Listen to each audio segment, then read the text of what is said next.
सिंह भी हमारे साथ स्टूडियो में हमारे साथ मौजूद हैं इस वक्त, और major general Bishambar Dayal studio में मौजूद हैं। साथ ही साथ major general retired Ashok Mehta हैं और कर्नल वी एन थापर भी हमारे साथ मौजूद हैं। कर्नल वी एन थापर, 1999 का मैं जिक्र कर रहा था ब्रेक पर जाने से पहले। उस वक्त कहीं ना कहीं, जैसे मैंने पहले भी कहा, कि अमेरिका या इंटरनेशनल कम्युनिटी भारत को और पाकिस्तान को शायद एक ही तराजू में देखती थी, इसलिए जो रूल इधर देती थी उधर। स्ट्राइक हम पे हुआ था, हमला हम पे हुआ था, लेकिन फिर भी सेफ पैसेज देना पड़ा था। वो एक कमज़ोर कहीं ना कहीं पैसेज था। वो प्राउड फादर जिस ऑफिसर ने उस वक्त वहाँ बलिदान दिया था, वो फादर आज क्या फील करता है? प्राउड फादर और ए प्रोफेशनल। 37 साल मैंने भी सेना में निकाले हैं। उस वक्त सबसे बड़ा दुख ये था कि एलओसी को एक लक्ष्मण रेखा बना दिया था। आपको फ्रीडम नहीं थी कि आप एलओसी क्रॉस कर दें, वरना नतीजे कुछ बहुत ज़बरदस्त होते। क्योंकि आपने ऐसे एक युद्ध में भेजा है हमारी सेना को, एक हाथ पीछे बांध के, कि आप एलओसी क्रॉस ही नहीं कर सकते। तो इसलिए सबसे बड़ी जो इस ऑपरेशन की सबसे बड़ी उपलब्धि है वो ये है कि जो हमने अपने ऊपर एक पाबंदी लगाई थी एलओसी की, वो खत्म हो गई। एक बार हमने कर दिया, अब वो प्रेसिडेंट बन गया। आगे जब भी हमें ज़रूरत पड़ेगी हम एलओसी पार कर देंगे। तो एक ये बड़ा ज़बरदस्त उपलब्धि है। दूसरी तो आपने जो कहा वो सच है। आज अमेरिका हमारा साथ दे रहा है, हमें उसके ऊपर ज़्यादा विचार नहीं करना चाहिए, क्योंकि अमेरिका अपना इंटरेस्ट देखता है। उस समय उनका अपना इंटरेस्ट था, तब वो हमारे साथ इतना नहीं थे, पाकिस्तान के साथ थे। अब टेबल्स बदली हो गई हैं, इसीलिए वो हमारे को भी समर्थन दे रहे हैं। तो ठीक है, लेकिन हमको अपना सेल्फ इंटरेस्ट, अपने देश का हित सबसे आगे रखना चाहिए।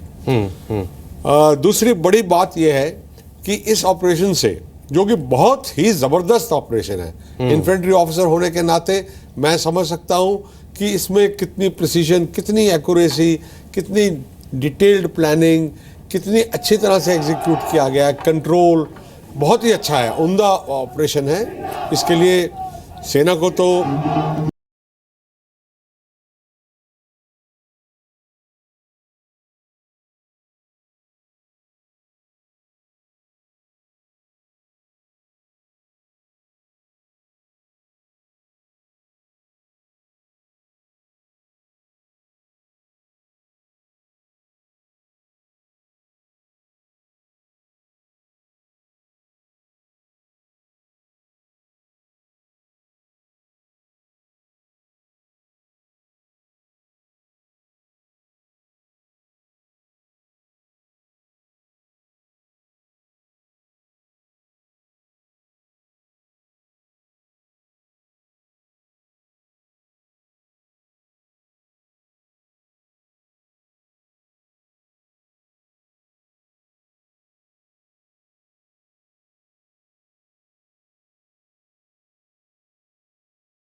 लेकिन श्रीकांत, आपको लगता है कि ये पॉलिटिकली भी एक नजीर बनेगा यहां से कि अब अगर किसी तरीके की शरारत होती है, इन्फिल्ट्रेशन होती है और हमारे मनोबल को गिराया जाता है, जैसे उरी में हुआ, उससे पहले पठानकोट में हुआ, उसका जवाब अब यही होगा?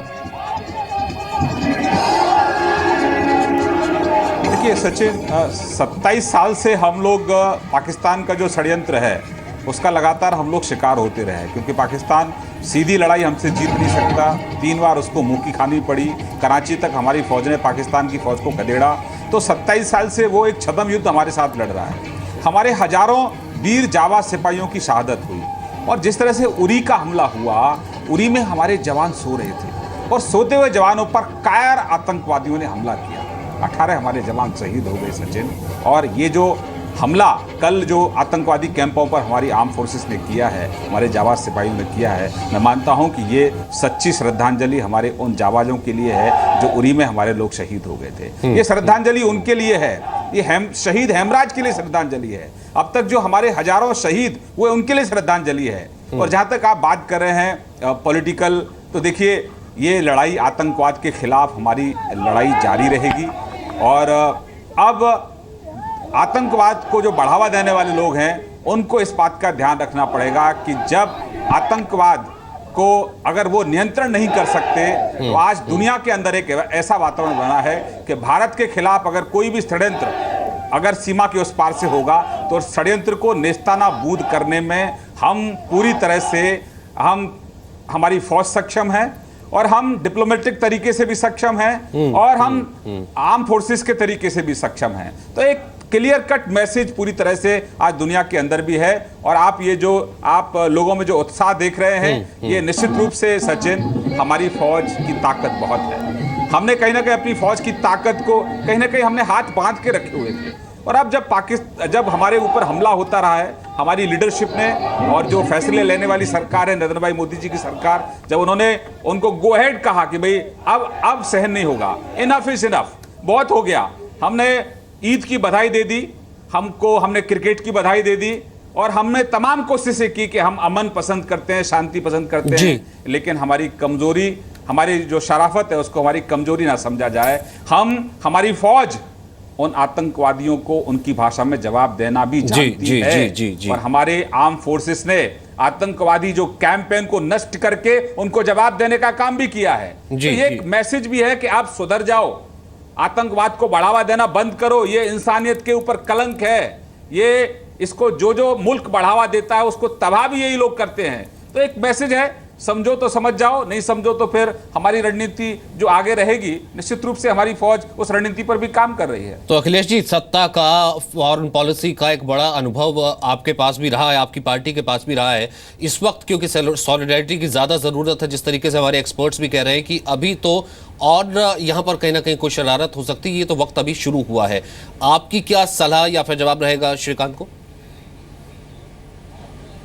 देखिए, सेना ने अपना काम बखूबी कर दिया और उस पर किसी को कोई शंका संशय है भी नहीं। भविष्य में भी सेना एकदम खरी उतरेगी, करेगी।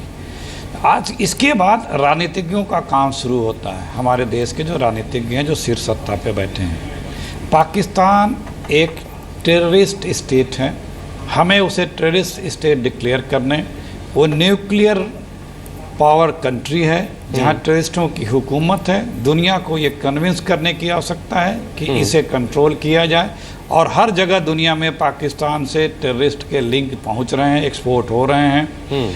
अब हमें कूटनीतिक और विदेश नीति पे पाकिस्तान को इतनी कमर तोड़ने की आवश्यकता है। सेना तो तोड़ रही है उनकी सेना की, आतंकवादियों की, लेकिन हमें राजनीतिक रूप से उसे तक कमर तोड़ने की आवश्यकता है। यहाँ पे इस कार्यक्रम के बाद, इस सेना की इस अभियान की शुरुआत के बाद हमें मतलब हम कह रहे हैं कि जो सत्ता में बैठे लोग, उन्हें बैठने की अब ज़रूरत नहीं है, उन्हें इस पर लग जाना है।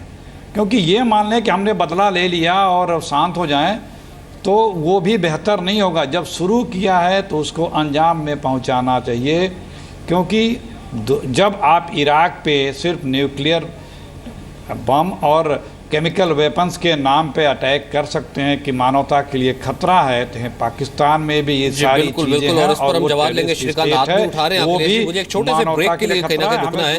यहाँ से अगर तभी ये कहा जा रहा है कि ये कहीं ना कहीं डबल अटैक किया गया है, एक तरफ जो मिलिट्री की तरफ से जो किया गया और दूसरी तरफ जो कूटनीतिक तरीके से मात देने की कोशिश पाकिस्तान को की गई है, ताकि इस डबल अटैक का कहीं ना कहीं पाकिस्तान जवाब नहीं दे पाएगा।